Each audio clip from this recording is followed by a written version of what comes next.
नमस्कार, मी रूपा मेंढरे, founder of Rupa creation. आपल्याला jewellery वापरायला तर सगळ्यांना खूपच आवडते. माझाही ज्वेलरीचाच व्यवसाय आहे. मी गव्हर्नमेंट आर्टिझन कार्ड रेकॉग्नाइज आणि उत्तम रजिस्ट्रेशन निर्मिती हस्तकला निर्मितीचा व्यवसाय करते.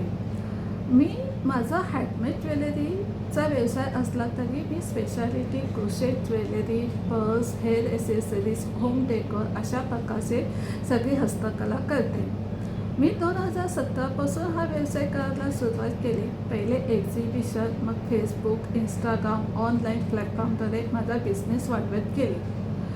मी हा बिझनेस करत असताना माझ्याकडे खूप सारे कस्टमर्स असे आले की आम्हाला ज्वेलरी वापरायला तर खूप आवडते, पण आम्ही त्यांच्यामध्ये अनकम्फर्टेबल असतो.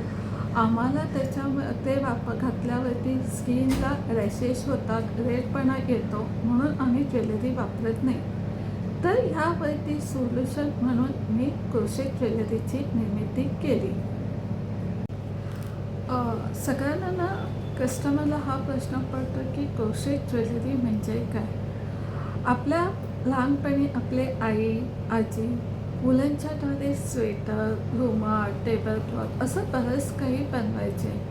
त्या वुलनच्या धाग्यामध्ये ना खूप सारे प्रकार आहेत. आपल्याला पहिले फक्त वुलनच आठवायचे, पण त्याच्यामध्ये सिल्क थ्रेडसारखा धागा येतो किंवा बारीक कॉटनचा थ्रेड येतो. त्याला थोडीशी झलक सिल्कसारखी असते.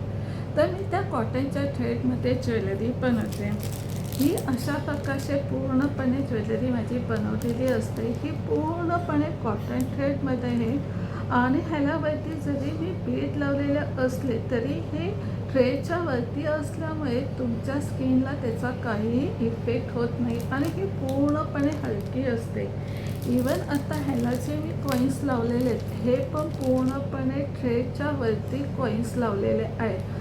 आणि प्लस मी नुसते ते कॉईन्स लावलेले नाही, ते वरनं स्टिच पण केलेले आहे. का कस्टमरला असं वाटतं की मी जर नुसते ते चिटकवले तर धुतल्यावरती ते निघू शकतात. तर अशा कुठल्याही प्रकारचा प्रॉब्लेम याला येत नाही, कारण ते स्टिच केल्या असल्यामुळे. त्यामुळे हे वापरल्यामुळे तुमच्या स्किनला काही इफेक्ट होत नाही. तुम्ही पूर्णपणे त्याच्यामध्ये कम्फर्टेबल असता आणि तुम्ही कुठल्याही वेस्टर्न असो, साडी असो किंवा पॅन्ट शर्ट असो ह्याच्यावरती तुम्ही ही ज्वेलरी वापरू शकता. क्रोशेट ज्वेलरीची निगा कशी राखायची, काळजी कशी घ्यायची, हाही एक प्रश्न असतोच माझ्यासमोर. कारण ती थ्रेडमध्ये बनवले असल्यामुळे की ती मळते लवकर, ती मळ्यासारखी दिसते, मग ती घालायला आवडत नाही. तर तसं काही नाही आहे. तुम्ही जी ज्वेलरी काढल्यानंतर तुम्ही ती पूर्णपणे सुकून परत पॅक करून ठेवली की त्याला काही प्रॉब्लेम होत नाही.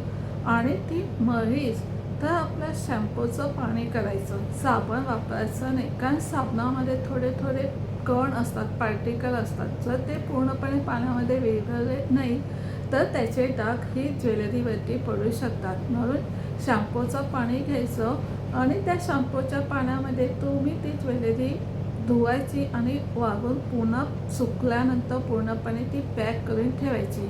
आणि जर तुम्हाला ते पण रिस्क वाटत असेल तर एक छान पर्याय म्हणजे शॅम्पूच्या पाण्यामध्ये आपला फडका टाकायचा, तो ओला करून घ्यायचा आणि ती ज्वेलरी पुसायची आणि ती मला त्या साध्या पाण्याने पुसायची आणि ती सुकवून ठेवायची. त्यामुळे ती तुम्ही खूप वर्ष वापरू शकता. आणि ती पूर्णपणे थ्रेडमध्ये बनवलेली असल्यामुळे आणि हा एक धागा एकमेकांमध्ये गुंतल्यामुळे तो तुटण्याचे चान्सेस खूप कमी असतात.